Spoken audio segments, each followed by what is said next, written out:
awesome. As we all know, Mike was larger than life, and we all loved him very much. And I want to thank my brother Tom for being here. There's lots of Mike stories we could tell. With all due respect to Todd Hatch, who's here, where's Todd? And Mark Winkleman, they were at the funeral breakfast. So I'm going to tell a couple stories. If you guys start to fall asleep, I'll know it and I'll stop. You could probably tell more stories than I can, but I knew, obviously, Mike his whole life. We all know his love for dogs. This is a Paws event. And I was talking with Joe Crumley earlier, and he did the same thing at the bar that he did as a kid. I mean, I can't believe it. He would, at home, we had this dog named Rex. He was a Heinz dog, 57 different varieties. And Mike would get on the floor with Rex, and he would take his hind leg and put it in his mouth and go, "Oh, beefy!" And start to chew on the leg. And then Joe reminded me, he put his snout right in his mouth. So Mike loved dogs, and Paws really meant a lot to him. So we're really grateful that we're doing this. Some of my favorite moments with Mike, maybe you guys don't realize, but we drove our family nuts, because even to this, right before he died, we would do this at all family together. We'd reminisce about old TV shows. And I'm going to show my age here. Who remembers Gomer Pyle? Anybody besides me? Mike and I, our favorite episode was the time that Sergeant Carter, I'm going to bore the rest of the bar, but Gomer was this Marine who had this really tough nut sergeant named Sergeant Carter. And Sergeant Carter used to get so annoyed with Gomer, and he thought he'd punish him by putting him on a survival trip. And Gomer actually gained weight on the weekend because he kept fish with a bobby pin, you know, and he'd hit squirrels with a slingshot. And Mike and I, we would reminisce about that episode, I don't know why, all the time. And we just thought that was just hilarious. So, anyway, I want to thank everybody for being here. What's that comment? Needs a punchline, brother. I don't have one. We also like Token's Heroes and Gilligan's Island. And again, I'm showing my age, but who cares? I just want to thank everybody for being here, and Mike was the best, we all know it. Let's hear it for Mike. Yeah! Thank you. All right, great. Thank you. What? Oh, Tom. Okay, come on, Tom. Tom!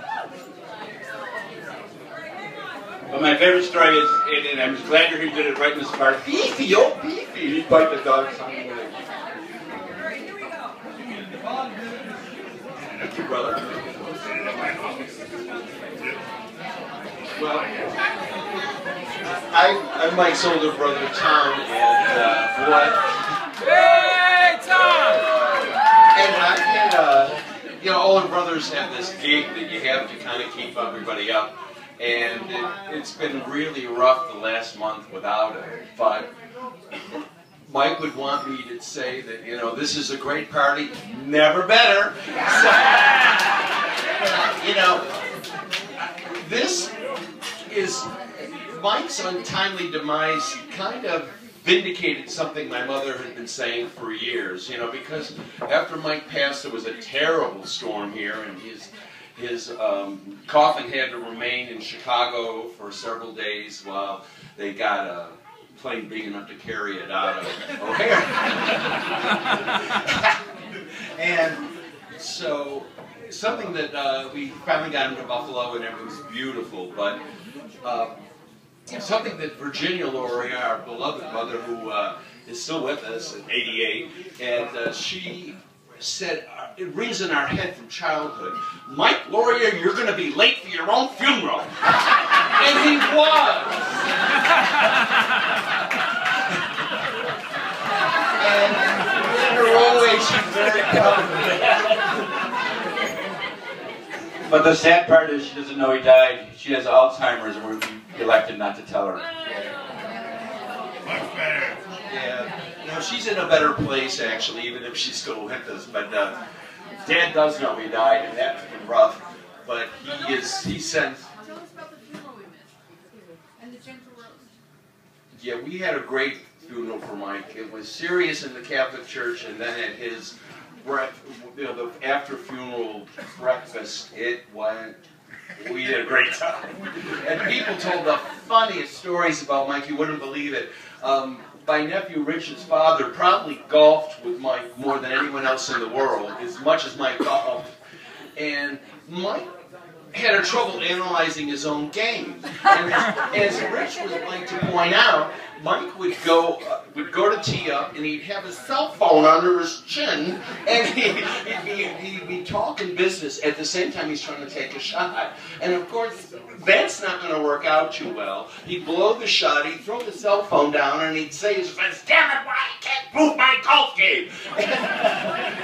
And Rich would just say, "Mike, play golf." But he never quite could.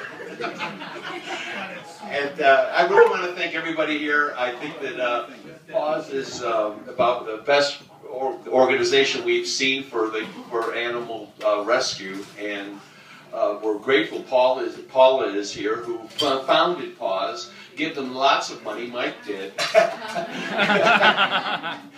And he's going to be missed, isn't he? Yeah. But one more thing about dogs, since this is a PAWS event.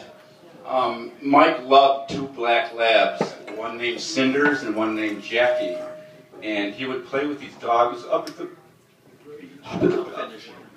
the beach near our house. And my uncle, on the day of Mike's funeral, at the wake, he dug up Cinders and Jackie's ashes. And he said, "Put these in Mike's coffin." So Mike has been buried with Jackie and Cinders. So he's got 2 dogs with him. Thanks. Yeah.